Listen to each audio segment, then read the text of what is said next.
우리가 예수 믿는 사람으로서 이 세상에 살아가면서 가장 필요한 게 있습니다. 내가 누군지를 아는 거예요. 내가 누구냐.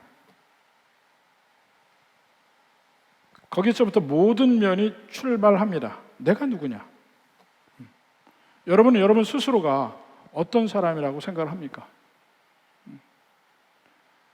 근데 예수 믿는 사람으로서 사실 내 자신을 나도 잘 몰랐어요. 예수 믿기 전에는 괜찮은 사람이라고 생각했다니까. 그래도 다른 사람보다 사회 적응도 잘하고 다른 사람과의 관계도 그렇고 다른 사람보다 내가 이 면은 더 낫다 이렇게 생각하며 거기에 만족하고 살아가는 경우가 많습니다. 근데 예수님 믿고 보니까 그 모든 면이 새롭게 보입니다. 내가 누구냐 하는 면은 사실 나도 나를 잘 몰라요. 어떤 때 내가 이 사람과의 관계에서 대할 때는 나는 굉장히 나이스하고 착한 사람 같아. 근데 이 사람의 관계는 왜 항상 문제가 되는지 모르겠고 왜 승질만 나는지 모르겠어. 이렇게 관계에 따라서요 내 자신도 다르게 나타나니까 그 중에 뭐가 내 진짜 나인지 모를 때가 많습니다. 거기서 나를 찾으려고 하다가는 잘못됩니다. 못 찾아요. 근데 예수님 믿고 나서 보면 나보다 나를 더 잘 아시는 분이 계신다는 걸 깨닫게 됩니다. 그게 하나님이에요.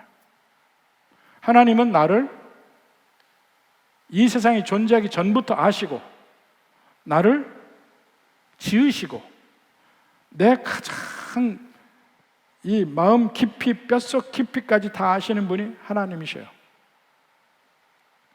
그 하나님이 그 전에 어찌됐든 나를 구원하시고 나를 보는 면, 지금 너는 누구다 하고 얘기하는 면이 있습니다. 바로 그것이 12절 처음에 나오는 거예요. 너희는 하나님이 택하사 거룩하고 사랑받는 자인 거예요. 하나님이 택한 사람. 왜 택했느냐? 그건 묻지 마요. 그건 모르는 일이야. 그건 모르는 일이야. 나를 택하사 거룩하고 사랑받는 자로 만드셨어요. 근데 거룩한 자, 사랑받는 자, 하나님의 사랑받는 자예요. 근데 거기 보면 사랑받는 자처럼 이렇게 옷 입으라 이렇게 돼 있어요. 처럼. 왜 처럼이라고 했냐면 하나님은 우리를 그렇게 보시고 계시는데 실제 우리의 수준은 거기에 못 미치는 거예요. 그러니까 거기 수준에 맞춰서 맞출 수 있도록 가라. 그것이 옷 입는다는 개념이거든요. 이게 마치 뭐하고 비슷하냐면 근데 이걸 잘못 생각하면 내가 더 열심히 노력해서 고상해진다. 내가 다른 사람보다 더 훨씬 거룩한 사람이 된다. 이런 식으로 생각을 하는데 그건 아닙니다. 그건 아니에요. 이스라엘에 보면 상징적으로 하나님의 복이 나옵니다. 하나님의 복이 그 가나안 땅으로 상징돼서 나와요.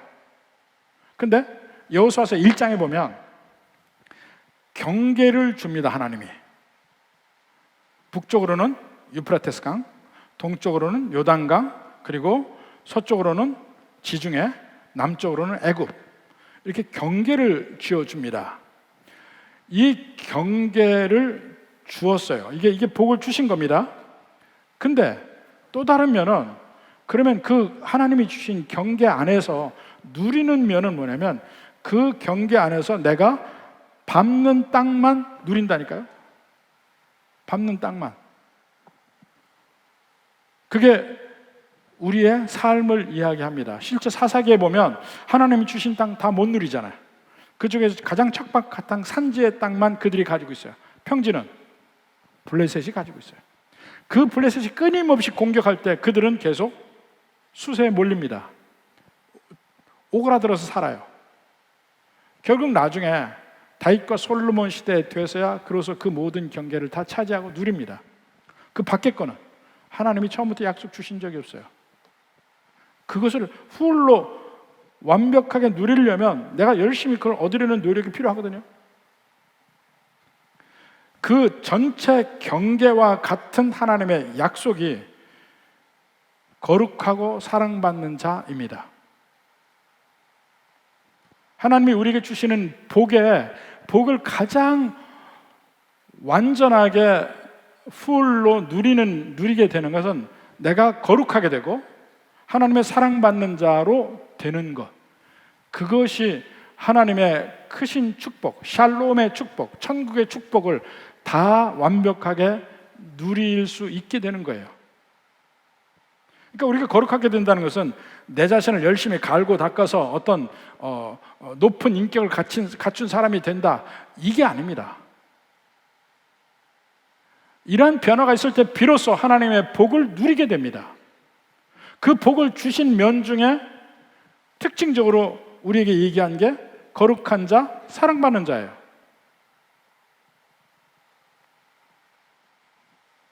근데 그 끊임없는 노력을 통해서 그렇게 되면 될수록 하나님의 복을 더 누리는 겁니다. 그 하나님의 궁극적인 복은 나중에 15장에 보면 그리스도의 평강, 그리스도의 샬롬이라고 나와요. 가장 하나님의 그 주신 샬롬을 누리기 위한 것이 이러한 옷 입기를 가장 잘 하는 겁니다. 근데 우리가 자꾸 내가 고귀한 인격으로 바뀐다, 이건 대개 다른 종교, 유교나 불교에서 얘기하는 거예요. 불교에서 갈고 닦은 것이 뭡니까? 부처가 되기 위한 거예요. 부처가 영겁에 걸쳐서 계속해서 내가 이 100년의 세월, 그 다음 세월까지도 계속해서 끊임없이 하다 보면 어느 순간에 부처가 되는 경지까지 오른다. 그 부처가 뭡니까? 해탈하는 거예요. 열반에 이르는 거야. 최고의 상태에 도달하는 거예요. 근데 그것이 마치 인격의 도약인 것처럼 그 생각을 하는데, 그게 내 중심의 사람이 최고로 도달할 수 있는 목표가 부처입니다. 내가 스스로를 갈고 닦아서 내 인격의 최고로 올라가는 게 부처라니까요. 근데 성경과는 완전히 반대에 있습니다. 반대에 있어요. 점차로 한번 보시면 느낄 수가 있습니다. 우리가 변화되려고 하는 것은 그 변화 안에 하나님의 복이 있고 하나님이 우리에게 주시고자 하는 최고의 샬롬을 주시기 위해서 이렇게 변하라고 하는 거예요. 그 수준에 맞추라고 하는 거예요. 그게 오늘 이 3장 전체에서 옷 벗기와 옷 입기로 나와요. 먼저 3장의 1, 2, 3, 4절에 보면 위의 것을 찾으라고 이야기합니다. 그리고 위의 것을 생각하라고 얘기해요. 땅의 것을 생각하지 말라고 얘기해요. 5절에 보니까 그러므로 땅에 있는 지체를 죽이라. 그리고 그 지체를 죽이라는 면에서 끊임없이 표현적으로 8절에 벗어버리라, 9절에 벗어버리고 이렇게 나옵니다. 그러므로 땅에 있는 지체를 죽이라. 근데 그것을 벗는다로 표현하고 있어요. 그리고 12절에 보면 또 그러므로라고 나옵니다. 이 성경에 이 그러므로를 통해서 이렇게 이 아이디어가 하나씩 그 문단 나누기가 됩니다. 그러므로 그 뒤에는 어떻게 옷 입는지가 나와요. 위의 것을 찾는 방법이 나와요. 점점 뒤로 갈수록 구체적인 방법이 나옵니다. 그것이 우리가 살아가는 겁니다. 그래서 이 땅에 있는 지체를 죽이라, 위의 것을 찾아라, 위의 것 생각하라, 이 두 가지 면이 옷 입기와 옷 벗기로 나와요. 근데 옷 벗기와 옷 입기는 사실은 우리의 품성의 변화를 이야기하는데, 이 옷 입기는, 옷 벗기는 지난주에 했고, 옷 입기는 그 하나님의 주시고자 하는 최고의 복, 생명과 그 평강과 안식을 누릴 수 있는 가장 최고의 수준까지 가는 것이 일종의 옷 입기로 그 수준까지 가는 것을 얘기합니다. 여기에 보면 국률, 자비, 겸손, 온유, 오래 참음이라고 나와요. 근데 옷 벗기, 옷 입기를 이야기할 때 옷을 입는다, 옷을 벗는다 하면 우리말에서는 하나지만 사실은 이 두 가지 의미가 있습니다. 옷 입는다는 것이 두 가지 의미가 있어요. 영어에서는 분명하게 둘로 갈릅니다. put on이라는 말이 있고 wear라는 말이 있어요.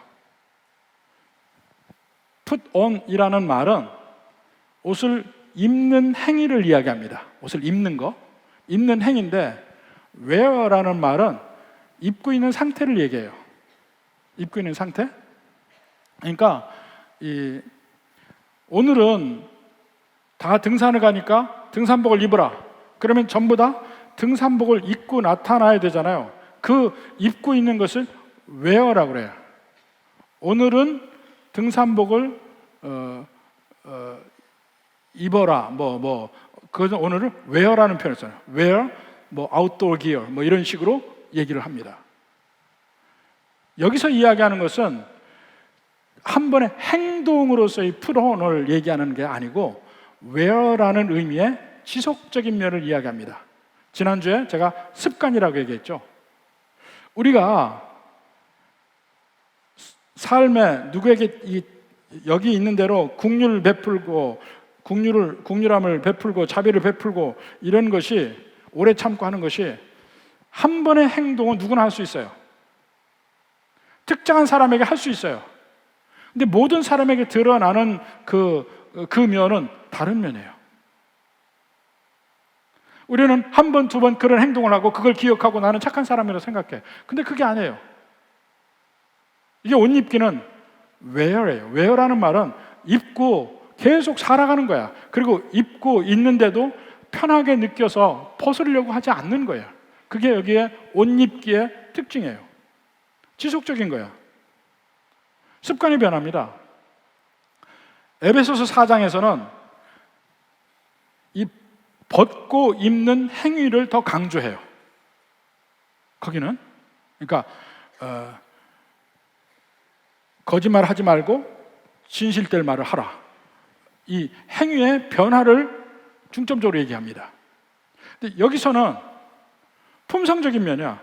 그러니까 입고 있는 거야. 그러니까 국률, 자비, 겸손, 온유, 오래 참음 이것이 내 삶의 모든 면에서 편안하게 그냥 저절로 드러나는 상태.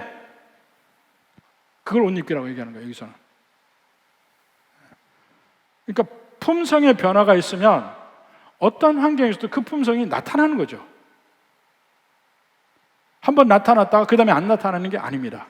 계속해서 나타나는 거예요. 왜냐하면 그게 편하니까, 이미 입고 있으니까. 그런 차이입니다. 믿는 백성에게 나타나야 되는 특징적인 면이 바로 이런 면이라는 것인데 한번 봅시다. 먼저 국률이 나오고 자비가 나와. 같이 봐요. 국률이 여긴다 하는 것이 사실 고대 사회에 보면 그런 면이 부족하죠. 부족해요. 그래서 전쟁을 하면 전쟁에서 진 쪽은 완전히 괴멸당해서 죽거나 아니면 노예를 가거나 이렇게 됩니다. 그리고 그 중에서 예를 들어서 정신적으로나 육체적으로 장애가 있는 사람들은 완전히 취급을 못 받아. 그냥 버려져. 그런 데서는 모든 사람들이, 모든 사회가 항상 긴장 속에 살아갑니다. 진정한 평안함이 별로 없어요. 야생에 사는 동물들 보십시오. 제대로 편안함 자는 것은 사자밖에 없어. 사자. 뒤집어지게 편안하게 자는 건 사자밖에 없다고요. 적이 없으니까. 다른 모든 동물들은 쪼그라져 자고 조금 밤귀도 밝아서 금방 얕은 잠을 잡니다. 불안해. 그러한 사회가 계속되다 보니까 이렇게 살아서는 온 인류가 안 되겠다. 좀 더 문명화된 곳으로 갑니다. 그러면서 조금 더 약자를 배려하게 되고 이런 사회로, 그리고 이기고 지고 해도 좀 더 좀 배려를 해주고 인권이란 얘기가 나오고 이런 식으로 나오는 것을 문명사회라고 이야기를 합니다. 그럼에도 불구하고 믿지 않는 이 세상의 삶은 근본적으로 국률이 없는 사회입니다. 아니, 이 세상에도 국률함이 있지 않느냐? 아니요, 그 국률함은 대개의 경우 강자의 아량일 가능성이 많고, 그리고 국률함의 출발점이 중심이 자기예요. 자기가, 그러니까 내가 남을 도와주잖아요. 그러면 도와준 나는 어떻습니까? 기분이 좋아져요. 내 존재를 확인하는 거야. 나는 그래도 괜찮은 사람이라는 것이 확인이 되는 순간 스스로 기분이 좋아지고 스스로가 높아지는 거예요. 세상의 국률함은 핵심이 그겁니다. 그거의 궁극이 어디로 갑니까? 그게 부처로 가는 거야. 내가 더 좋은 사람, 남보다 더 인격 있는 사람으로 점점 높아지는데 그 궁극이 부처라니까요. 내 중심의 가장 끝판왕으로 가는 게 부처예요. 하나님 중심과 가장 반대에 서 있는 게 인간 중심의 끝판왕 부처라니까. 종교를 생각해 봐요.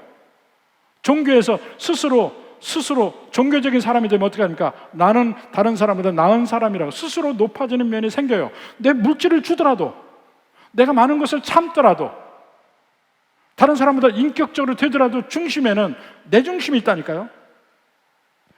그래서 죄적이라고 얘기하는 거예요.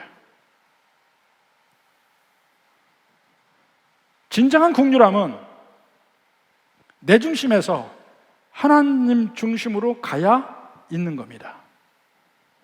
여기에 나오는 국률함, 자비, 겸손, 온유가 저는 예수님 믿기 전에는 이 세상과 다를 법 없이 똑같은, 종교는 다 이런 걸 추구하나 보다 이렇게 생각했어요. 잠언서에 나온 말도, 여기 있는 말들이요, 책은담 읽어보면 다 있어요. 이렇게 세상을 살으라고. 저 책은담 제가 아주 좋아했거든.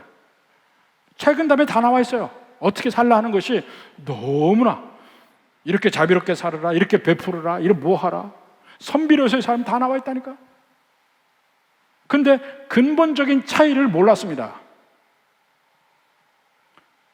그 모든 것의 중심에는 내가 있는 거야. 내가 높아지는 거에 있는 거예요. 성경에서 나오는 국률과 자비는 내가 아니에요. 하나님 중심이라니까. 하나님이 우리에게 국률을 베푸셨기 때문에 그 국률함이 내게 와서 감사함으로 드러나는, 그리고 하나님의 품성이 내게 들어와서 드러나는 것이 국률과 자비예요. 이건 세상이 얘기하는 국률과 자비와는 완전히 차원이 다른 얘기라니까. 그러니까 내가 다른 사람에게 국률함을 느끼고, 국률함이 컴패션이라면 그 사람을 불쌍히 보고 자비를 베풀고 하는 그 중심에 내가 있지 않아요. 하나님에 대한 감사가 있고 하나님의 백성으로서의 나를 찾을 때 나오는 겁니다. 그건 절대로 교만의 근거가 될 수가 없어요. 주님 안에서 찾는 거니까.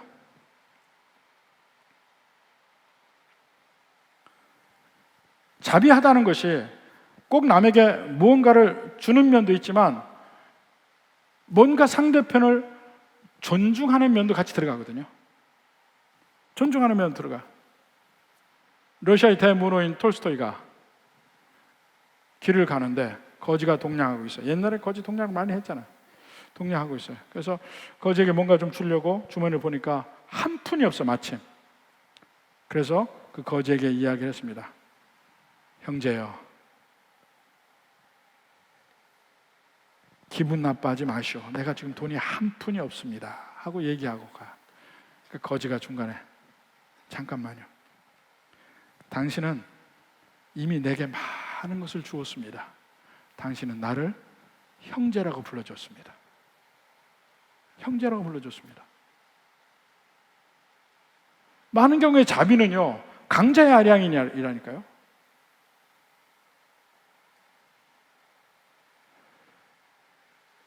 이 국률함과 자비가 생기는 근본 원인은 하나님 앞에서의 나를 봐야 합니다. 하나님 밖에서는 궁휼함과 자비를 베풀 때 나와 다른 사람을 비교해요. 비교 대상이 나와 다른 사람이야. 나는 저 사람과 다르다. 나는 저 사람보다 더 자비가 있고 궁휼함이 있는 사람이다. 이게 세상의 궁휼과 자비의 출발점이야. 근데 하나님 믿는 사람은 나를 볼 때 정말 나는 죄인이구나. 이걸 제일 먼저 발견해. 그런데 하나님이 나를 용서하셨구나. 하나님이 나를 사랑하시고 택하셨구나. 여기서 모든 게 출발합니다. 그리고 나 같은 이런 죄인, 그러니까 나를 확실하게 봐야 돼.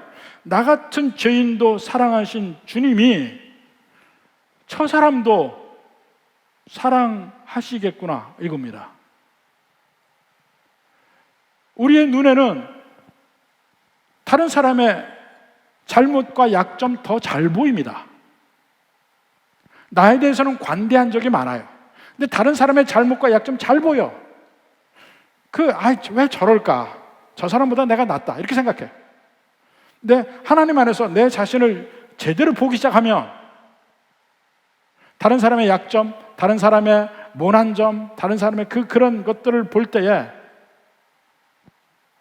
화가 나기보다 불쌍해 보여. 연민의 정이 느껴져. 이게 국률과 자비의 출발점이에요. 내가 더 나아서가 아니야. 내 자신을 볼 때 저 사람도 참 심령이 괴롭겠구나 하고 느끼는 거야. 나를 괴롭히는 그 사람도 저 사람도 심령이 참 괴롭겠구나. 거기에서 모든 게 출발합니다. 세상은요, 다른 사람과 나를 비교하는 거야. 은혜 안에서는 하나님 안에서 나를 보는 거야. 하나님 안에서 저 사람을 보는 거야.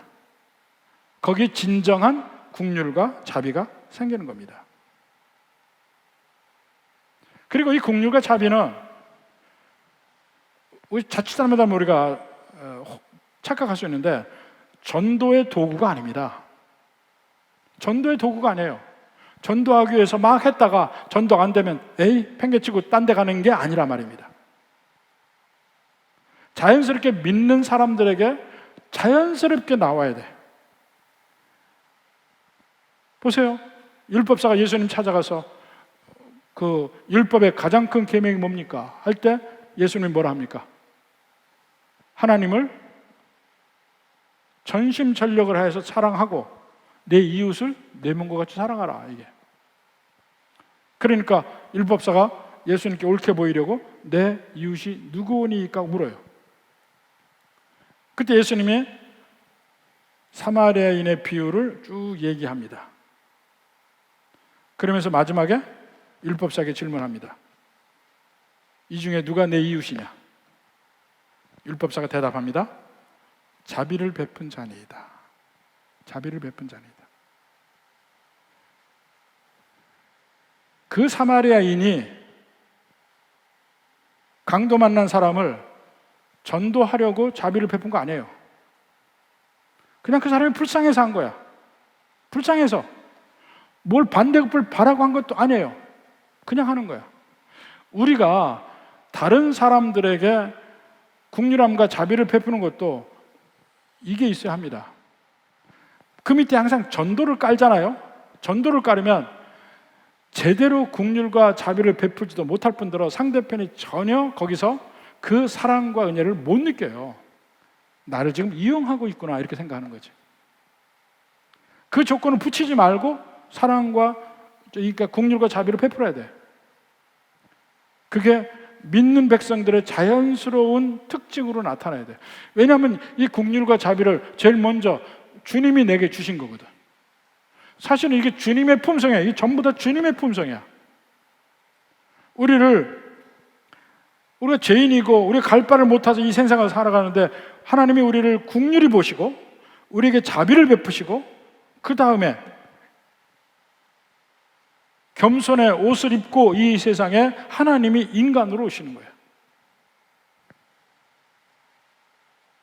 그 하나님을 죽이려고 하는 그들에게 모든 자비를 베푸시고 온유하시고 십자가까지 가시는 거예요. 참으시고. 이게 참 하나님의 품성이에요.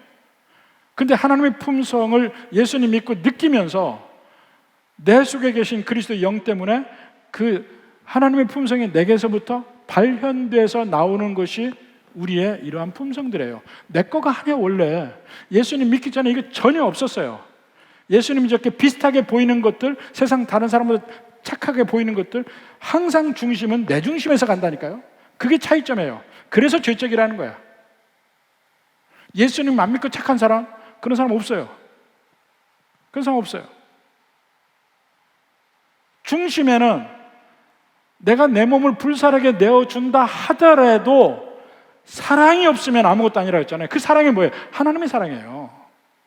하나님 중심이 아니고 내 중심이면 내가 조국을 위해서 목숨을 버린다 할지라도 그 중심에는 내가 있다니까. 나의 고결함, 나의 어떤 뭐가 있어요. 그래서 죄적이라는 거예요. 그 다음에 겸손과 온유를 한번 봅시다. 겸손과 온유. 겸손함, 모든 사람을 나보다 낮게 보는 것, 더 존중하는 것, 이게 겸손함의 핵심이에요. 그리고 모든 믿는 백성에 당연히 있어야 할 덕목이에요. 에베소서 4장 2절에도 보면 모든 겸손과 온유로, 똑같은 말이 나와요. 겸손, 온유가. 겸손과 온유로, 오래 참음으로. 지금 여기 다 나오는 말이잖아요. 사랑 가운데 서로 용납하고. 이 말 그대로 지금 오늘 본문에 다 있습니다. 우리가 겸손이라 하면, 자칫 잘못하면 세상적인 면은 연약함을 얘기해요. 왜 사람이 겸손해집니까? 왜 사람이 겸손한 모습을 보입니까? 내가 약하기 때문에 그래. 을들은 다 겸손해요. 을들은 네네네네, 두려움에 떠는 노예의 마음, 이걸 보통 세상에서는 겸손이라고 얘기해요. 제가 흔히 예를 드는 말이 있잖아요. 군대를 가보면 쫄병은 다 착해. 쫄병은 다 착해. 힘이 없는데 자기가 고개를 숙여야 생존이 되니까 고개를 숙인다고. 그러나 고참이 되면 어떻습니까? 그 속에 나쁜 면이 다 드러나요. 고참들이 그 괴롭히고 하는 그 모든 게, 그들이 쫄병 때는 안 그랬거든. 그러니까 힘이 없음을 생존하기 위해 나타나는 표현으로 겸손처럼 보이는데 그게 아니에요. 보세요.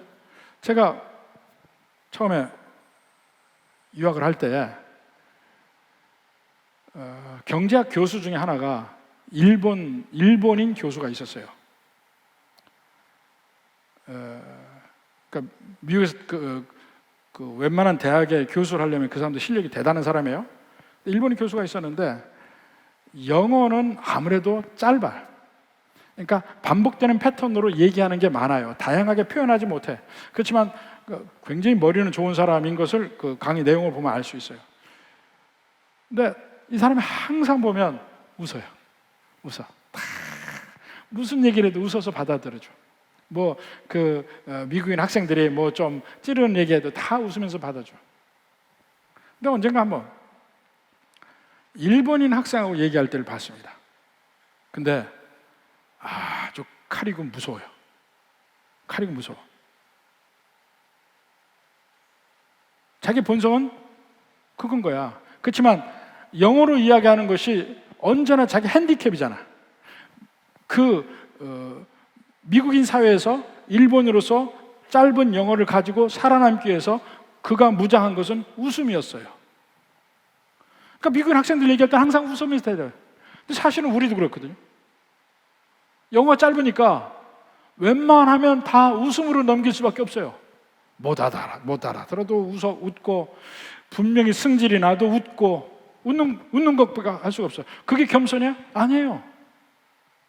내가 연약할 때 취하는 모습인데 그걸 스스로 겸손하다고 생각해. 그렇지 않아요. 본질은 따로 있는 거야. 여기서 말하는 이 겸손은 내 중심이 아니고 하나님 중심으로 갔을 때 나에게는 아무것도 선한 것을 찾을 수 없다는 것을 인정하고 하나님께 매달리는 사람에게만 있을 수 있는 진정한 겸손이에요. 그러니까 여기는 자만이 없어요. 결코 자만할 수가 없어요. 예수님 제대로 믿는 사람은.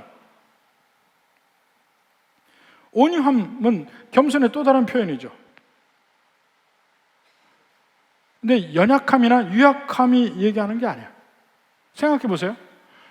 성경에 가장 온유한 사람이라고 나오는 사람이 있어요. 그게 모세였습니다. 민수기 12장 3절 봅시다. 이 사람 모세는 온유함이 지면의 모든 사람보다 더하더라. 가장 온유한 사람이라고 그래요. 근데 모세의 모든 행동을 보면 대단했습니다. 대단했어요.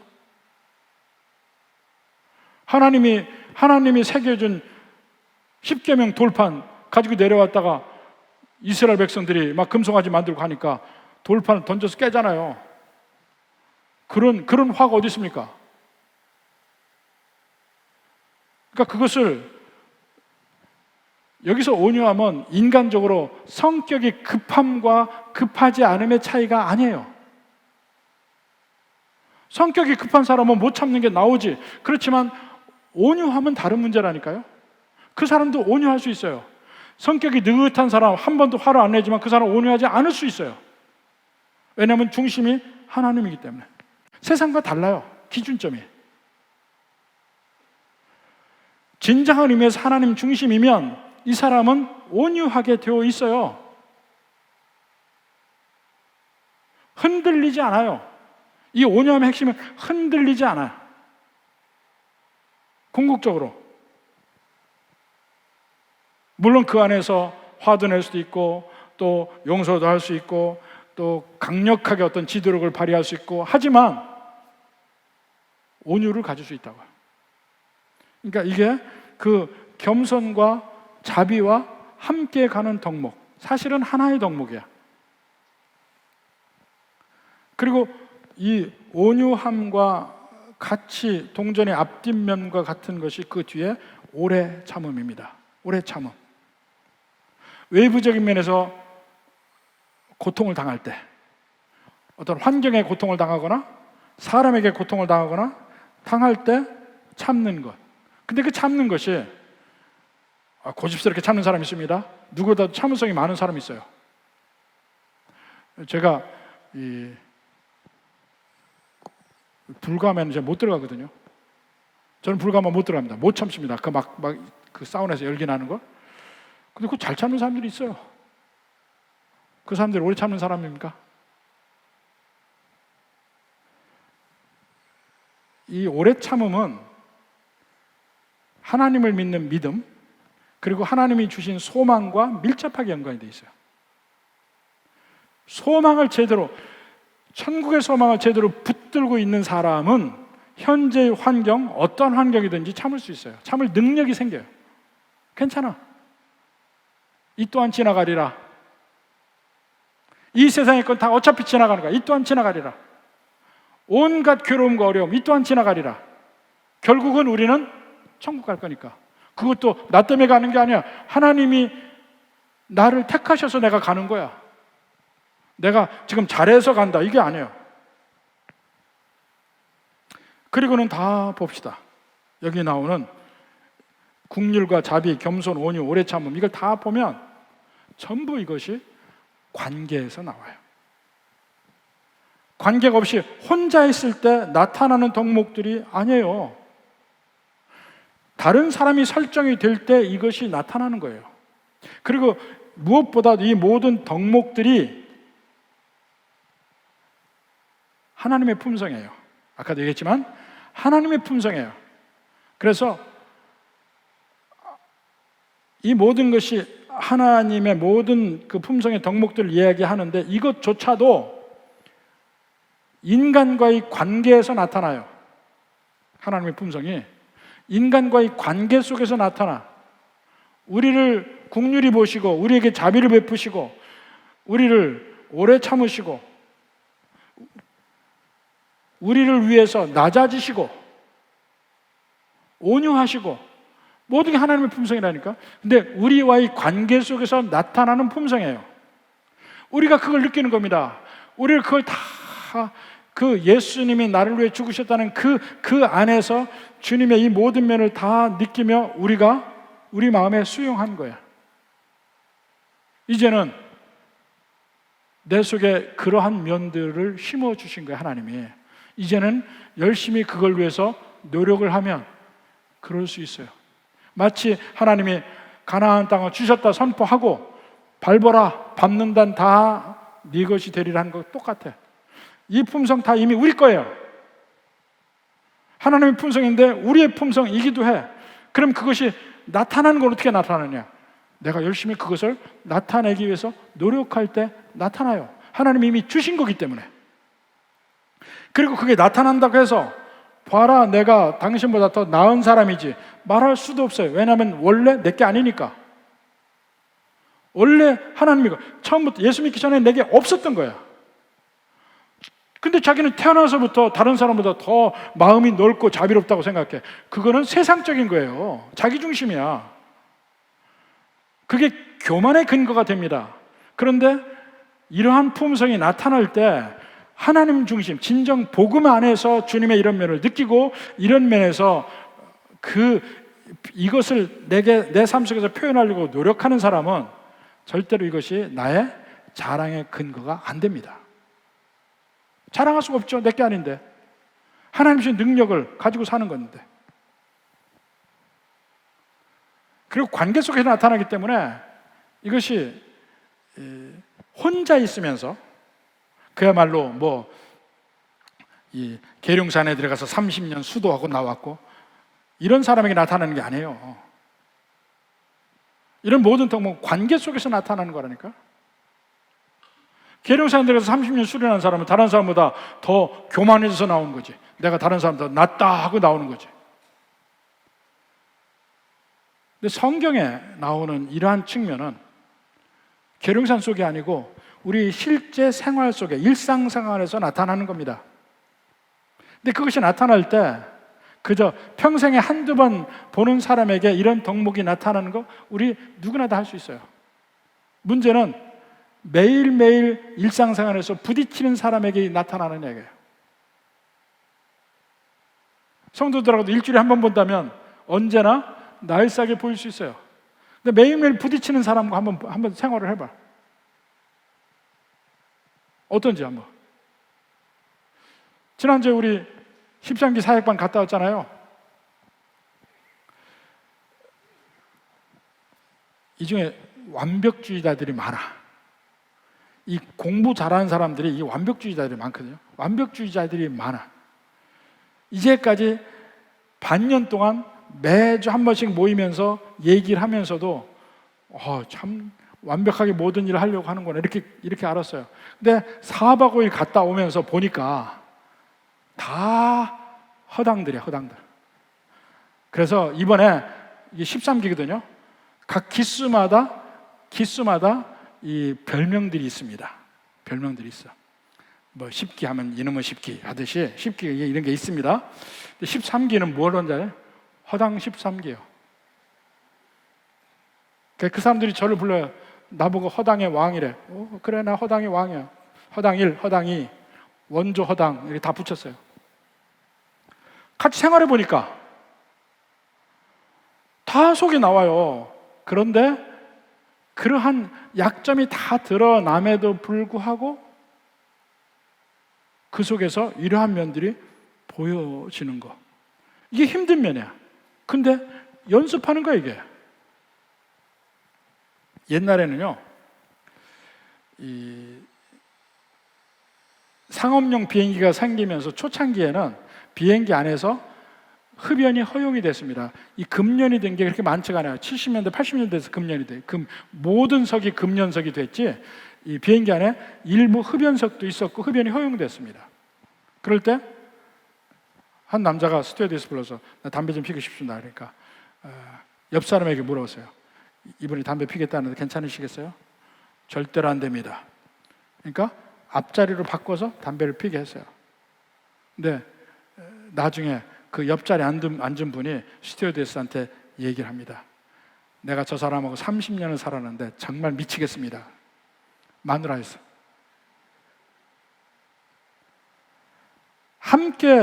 함께 매일매일 살아가는 사람에게 이러한 변화를 보이는 게 쉬운 일은 아니에요. 계속 연습해야 돼. 그리고 연습하는 것이 어느 순간 굳이 하려고 안 해도 되게끔 돼야 돼. 그게 이제 옷을 완전히 입은 상태야. 매일매일 여러분은 처음에는 옷을 입는 행위를 해야 돼. 풋온을 해야 돼. 자꾸 입어야 돼. 근데 어느 순간에는 그 입으려는 행위가 없어도 저절로 내게서 되는 상태가 오기 시작합니다. 그게 여기서 말하는 옷 입기야. 웨어링이야, 웨어링. 습관으로 붙은 거야. 이제는 굳이 노력을 안 해도 그렇게 돼. 자동적으로 국률함이 느껴지고, 자동적으로 자비를 베풀게 되고, 자동적으로 온유해지고, 뭐 이런 것이 나온다니까요. 그렇게 되면 믿는 백성 사이에 구체적으로 나오는 행위가 두 개가 있어요. 그게 13, 14절에 있는 거예요. 13절에 봅시다. 누가 누구에게 불만이 있거든. 이게 지금 교회 안의 이야기입니다. 누가 누구에게 불만이 있거든. 불만이 없을 수가 없어요. 사람이 다른데. 서로 용납하여 피차 용서하되.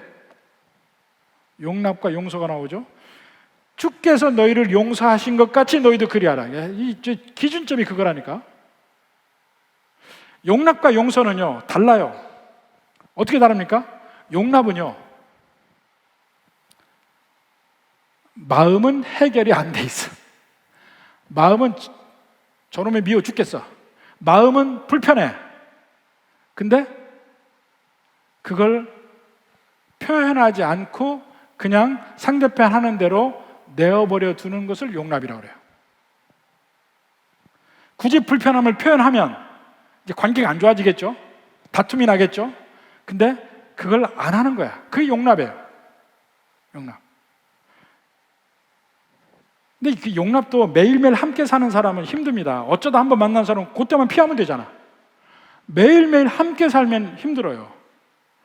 제가 대학교 1학년 때 제 학교가 종로 5가의 동숭동에 있었어요. 원래 물리대가 동숭동에 있었습니다. 거기에 물리대, 법대 이렇게 있었어요. 대학 본부 있고. 근데 대학교 1학년에 들어가서 이제 거기서 그 근처에서 이제 하숙을 하게 됐습니다.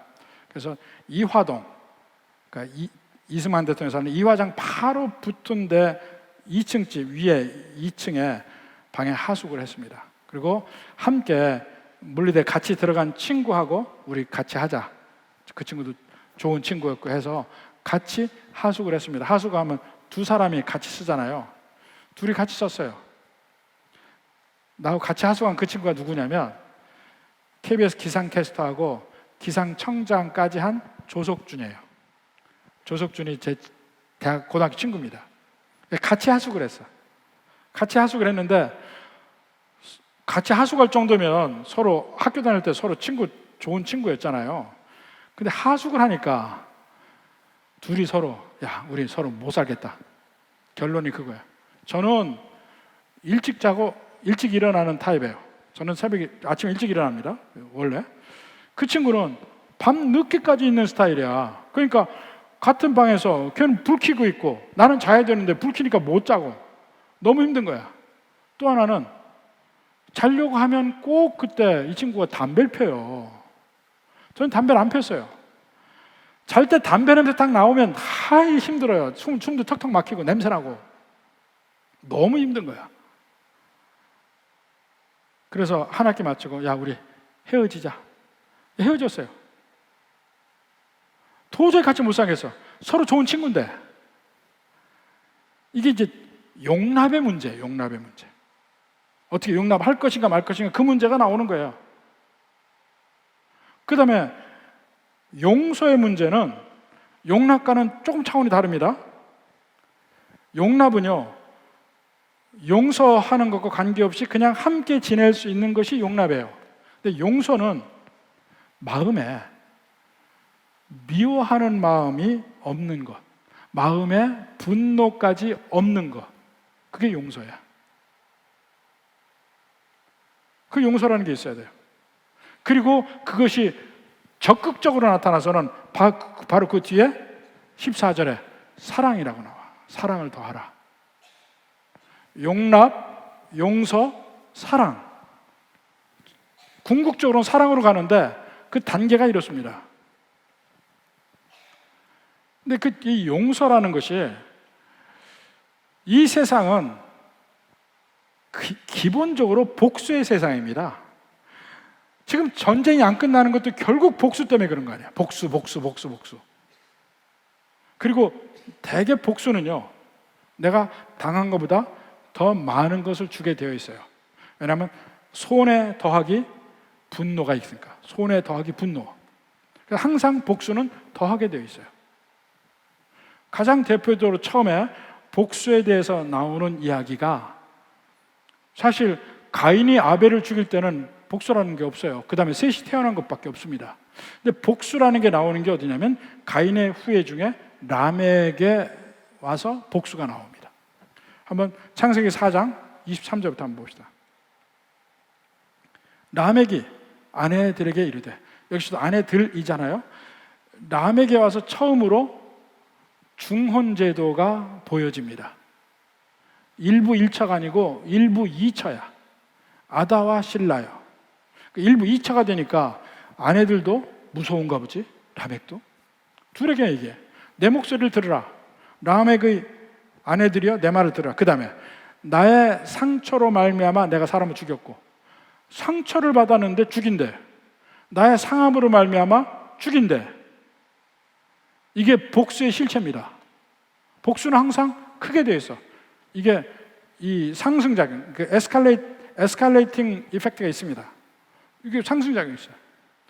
그러니까 계속 끊임없이 상대편에게 그 악한 마음을 가지고, 분노를 가지고 상대편을 해코지하려는 게 복수 아니에요. 근데 그렇게 하다 보니까 인간 세상이, 이거 완전히 동물 세상인 거야. 동물 세상보다 못해. 동물 세상에는 복수라는 게 그냥 없어요. 그냥 먹고 살기 위한 거야. 인간 세상에 들어서 복수라는 게 나오는 거야. 그러니까 복수가 만연한 사회는요, 불안해서 못 삽니다. 불안해서 못 살아. 그래서 생존을 위한 몸부림이 이제 나와요. 그게 이제 법이라는 걸로 나오고, 가장 대표적으로 함무라비 법전에서 나와. 눈에는 눈으로, 이에는 이로. 그것이 함무라비 법전의 가장 중심되는 주제예요. 그게 뭐냐면, 복수할 때 상함이 있으면 그 상함 그대로만 하지, 목숨을 뺏지는 말란 얘기야. 복수를 제한해야 인간 세상에 살겠어요. 멸종되지 않겠어요. 그래서 생긴 법입니다. 하나님도 복수를 싫어해요. 복수를 원치 않아. 그래서 모세 율법에도 눈에는 눈, 이에는 이라고 나온 거예요. 이것이 이 원시의 법이기 때문에 그런 게 아닙니다. 복수를 싫어하는 하나님의 품성이 제한적으로 표현된 거예요. 눈에는 목이라고 하지 말아야 해요. 눈에는 눈만 해라.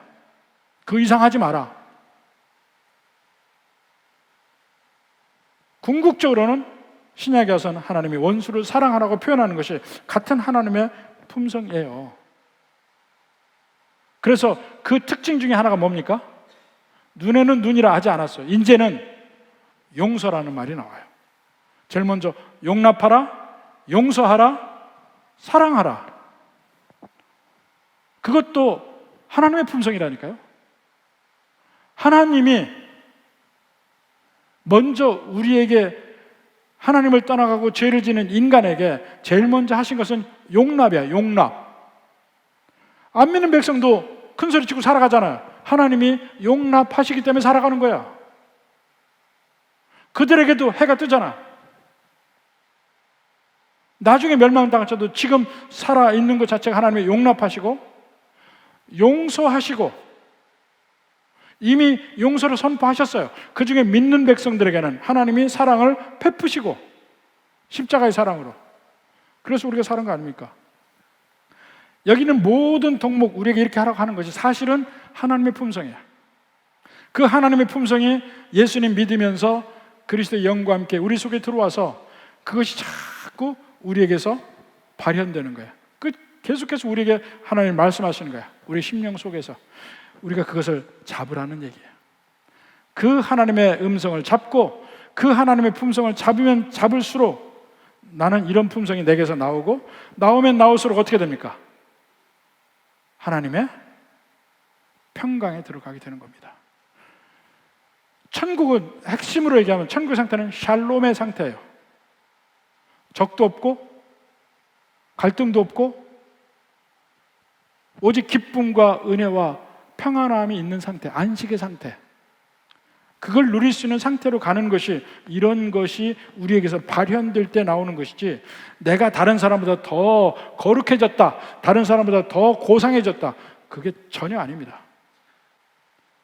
하나님이 내게 주신 것이고 은혜가 표현되고 감사가 표현되는 것이 우리의 변화된 품성으로 나타나는 것이고 이 변화된 품성의 관계 속에서 나타날 때 그 관계는 어떻게 됩니까? 천국의 관계가 됩니다. 그래서 바르크티 15장에도 그리스도의 평강이라고 나옵니다. 그리스도의 샬롬이 그게 궁극적인 목표예요. 우리의 변화의 목표. 뭔가 내가 변화해서 하나님께 많은 걸 받겠다 그런 게 아니라 이게요. 부디 이러한 우리를 향한 하나님의 뜻을 잘 생각해서 주의 은혜 안에서 가장 복된 삶을 살기를 주님의 이름으로 축원합니다.